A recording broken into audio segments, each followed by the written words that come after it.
नमस्कार, आप सुन रहे हैं गूंज 90.8 एफएम, आपकी अपनी आवाज। मैं हूं आपके साथ आपकी अपनी आरजे कल्पना। शो है एक मुलाकात, और एक मुलाकात में आज हमारे खास मेहमान हैं डॉक्टर विनोद डोनेरिया, जिला मलेरिया अधिकारी। सर, बहुत बहुत स्वागत है आपका गूंज में। सर से आज हम डेंगू मलेरिया, जो ग्वालियर में एक गंभीर समस्या के रूप में उभरा है, उस पर चर्चा करने वाले हैं। सर, जैसे कि आज की बातचीत का विषय है डेंगू और मलेरिया, और ग्वालियर में हम देखें तो आए दिन नए केस निकल रहे हैं। कहीं ना कहीं ये बीमारी अपने पैर पसारते जा रही है। ऐसे में क्या एक्शन मोड है आपका? देखिए मैडम, ये अगस्त, सितंबर, अक्टूबर, ये 3 महीने बारिश की जो रहती है, तो इसमें क्या है कि जब ज्यादा बारिश हो जाती है तो ब्रीडिंग स्पॉट बढ़ जाती है। पानी का जो भराव जगह जगह हो जाता है, साथ में कई जगह छतों पर पानी जमा हो जाता है, जिसके कारण जो डेंगू रोग है उसके केस बढ़ते रहते हैं। इसमें प्लान की बात आती है तो क्या है कि हम लोगों ने पहले से टीम बनाई हुई है, जिसमें हमारे साथ नगर निगम की भी टीम रहती है, हमारे मलेरिया विभाग के कर्मचारी रहते हैं, जो साल भर एक्टिविटी करते हैं।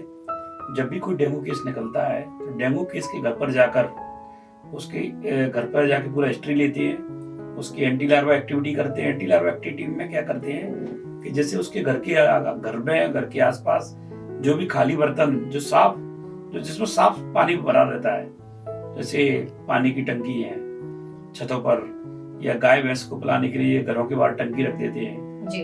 और जो पक्षियों के लिए शपूरे रख देते हैं छतों पर, गमले है, मनी प्लांट, और जो कबाड़ा, टायर, नारियल के खोल या डिस्पोजल ग्लास या फ्रिज की ट्रे, तो इनमें क्या है, साफ पानी में डेंगू का जो मच्छर है वो अंडे देता है, और अंडे से मच्छर बनने में 9 से 12 दिन का समय लगता है जी।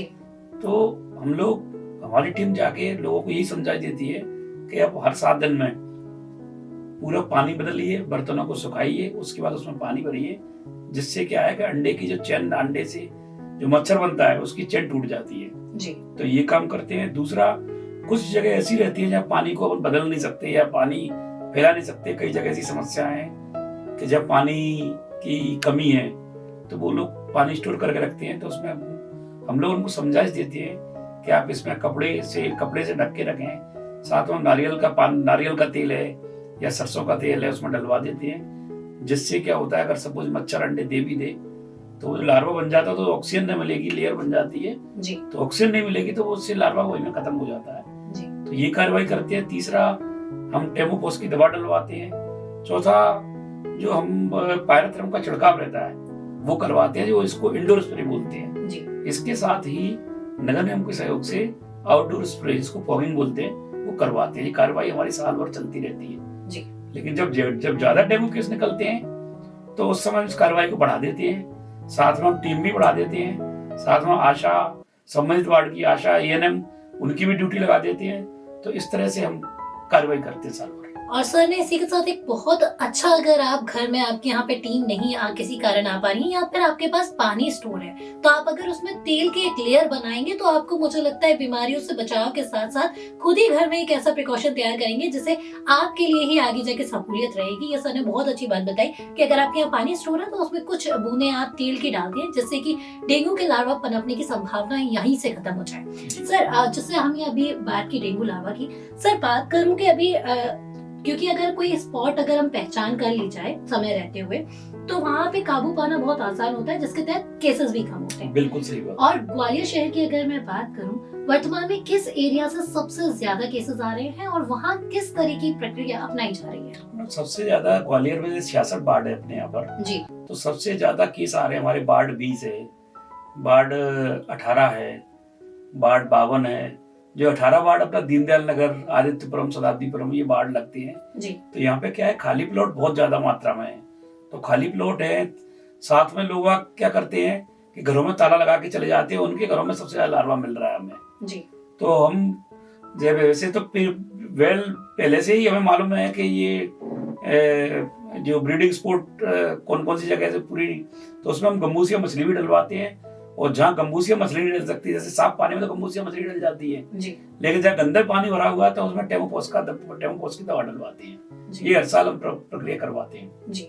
और यकीनन विभाग लगातार सर के नेतृत्व में कार्रवाई कर रहा है, काम कर रहा है, लेकिन जरूरत है हम सभी को जागरूक होने की। अगर हम अपने अधिकारों, अपनी समझ और अपनी जिम्मेदारी को लेकर जागरूक हो जाए ना, तो मुझे लगता है कितनी भी बड़ी महामारी जैसे कोविड में हमने सबने एक साथ काम किया था, ग्वालियर के लिए कुछ उस तरीके का तो नहीं कहूंगी, लेकिन फिर भी एक चुनौतीपूर्ण कार्य है यो कि बिना जनता के साथ के पॉसिबल नहीं है। तो थोड़ा सोचिए, विचारिए और अपनी जिम्मेदारी को समझिए। सर, इसी के साथ बात अभी हमने की एरिया को लेकर, लेकिन मैं अगर बात करूं किसी जगह अगर डेंगू निकला है, किसी व्यक्ति को निकला है, तो सबसे पहले अगर जिस व्यक्ति को डेंगू निकला है उसे क्या करना चाहिए?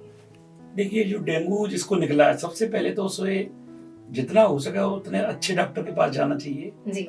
अयोग्य डॉक्टर पे इलाज नहीं कराना चाहिए। बिल्कुल। होता क्या है कि अयोग्य डॉक्टर पे इलाज कराते हैं तो वो उल्टा सीधा इलाज करते हैं, जिससे मरीज की स्थिति बिगड़ जाती है। जब मरीज बहुत बुरी स्थिति में आ जाता है या बहुत उसकी कंडीशन खराब होती है, तब जाके वो किसी प्राइवेट अच्छे नर्सिंग होम में जाता है या मेडिकल कॉलेज जाता है या जिला चिकित्सालय जाता है, तब तक उसकी स्थिति बहुत ज्यादा खराब हो जाती है। तो फिर उस मरीज के साथ मोर्टेलिटी की संभावना बढ़ जाती है जी। तो मैं तो यही कहूंगा, जैसे डेंगू का पता चलता है या डेंगू की जांच कराई है और जैसे पता चलता है तो नजदीकी जितना अच्छे से अच्छे डॉक्टर को दिखाएं, साथ में मच्छरदानी का उपयोग करें। अगर मच्छरदानी का उपयोग नहीं करेंगे तो जो मच्छर हैं जो डेंगू पेशेंट को काटते हैं, डेंगू पेशेंट को काट के मच्छर भी संक्रमित हो जाता है और वो संक्रमित मच्छर फिर दिन में वो मच्छर फिर और लोगों को काटता है, तो फिर उनको भी डेंगू बनने की संभावना है, डेंगू होने की संभावना अत्यधिक बढ़ जाती है जी। जैसे कि सर वर्तमान में डेंगू का प्रकोप बढ़ रहा है, उसी को लेकर आज हम चर्चा कर रहे हैं, लेकिन अस्पतालों की बात करूं मैं, क्योंकि ग्वालियर चंबल में जिले का सबसे बड़ा अस्पताल है, पूरे रीजन की जिम्मेदारी है उस अस्पताल में। क्या तैयारियां हैं सर, हम कितने तैयार हैं डेंगू की अगर केसेस भगवान न करे बढ़े तो, अगर बढ़े तो क्या कितने तैयार है ग्वालियर? देखिए, डेंगू केस यदि बढ़ते हैं ग्वालियर में जी, तो हमारे पास पर्याप्त मात्रा में जो किट रहती है, एलाइजा किट, NS1 IgM पर्याप्त मात्रा में उपलब्ध है। सरकारी जो शासकीय हमारा 2 सेंटिनल साइट है ग्वालियर में, एक तो जिला चिकित्सालय मुरार है, दूसरा GH हॉस्पिटल है जिसको अपना 11वीं स्तर का अस्पताल बोलते हैं। तो पर्याप्त मात्रा में हमारे पास दवाएं उपलब्ध है, पर्याप्त मात्रा में जांच की सुविधा उपलब्ध है और साथ में पर्याप्त बेड भी उपलब्ध है और साथ में जो डेंगू वार्ड जो बनाए हैं उसमें मच्छरदानी भी लगी हुई है, जिससे और लोगों को मच्छर डेंगू ना हो। तो इस हिसाब से हमारे पास ओवरऑल ये कि डेंगू से निपटने के लिए हमारे पर्याप्त इंतजाम है। और जैसा कि सर ने बताया, बिल्कुल पूरी तरह से तैयार है विभाग। आप देख ही रहे हैं कितनी सारी चीजें सर ने बताई हैं, लेकिन वही कहेगी कल्पना, जिम्मेदारी आपकी भी बनती है। सिर्फ प्रशासन के शासन के आगे आने से कुछ नहीं होगा, ग्वालियर वासियों को भी समझना होगा कि जब हम सब साथ मिलकर एक लड़ाई लड़ेंगे तो यकीनन हम जीतेंगे और डेंगू के खिलाफ भी हम ये पूरी लड़ाई जरूर जीतेंगे। सर, इसी के साथ एक और बात करूं, जैसे अभी डेंगू का प्रकोप ज्यादा है, ऐसे में अगर किसी वार्ड में फॉगिंग नहीं हो पा रही है, जैसे कि आपने बताया नगर निगम के सहयोग से फॉगिंग संचालित की जाती है, तो अगर किसी को अपने वार्ड में या कहीं कराना है तो वो कैसे करवा सकता है? इसके लिए मैडम नगर निगम में उन्हें अपने हेल्पलाइन नंबर जारी किए हैं जी, और साथ में यदि किसी वार्ड में फॉगिंग नहीं हो पा रही है जी, तो वो नगर निगम को भी डायरेक्ट व्हाट्सएप के माध्यम से या कॉल करके बोल सकते हैं। यदि वो मेरे से भी बोलते हैं, हमारे स्वास्थ्य विभाग को भी लिखते हैं या बताते हैं, तो हम भी उनकी मदद करते हैं और फिर हम पूरी फॉगिंग की कार्रवाई करवाती है जी। तो सर, आज डेंगू को लेकर हमने आपसे विस्तृत रूप से चर्चा की। जाते जाते ग्वालियर वासियों को क्या कहना चाहेंगे?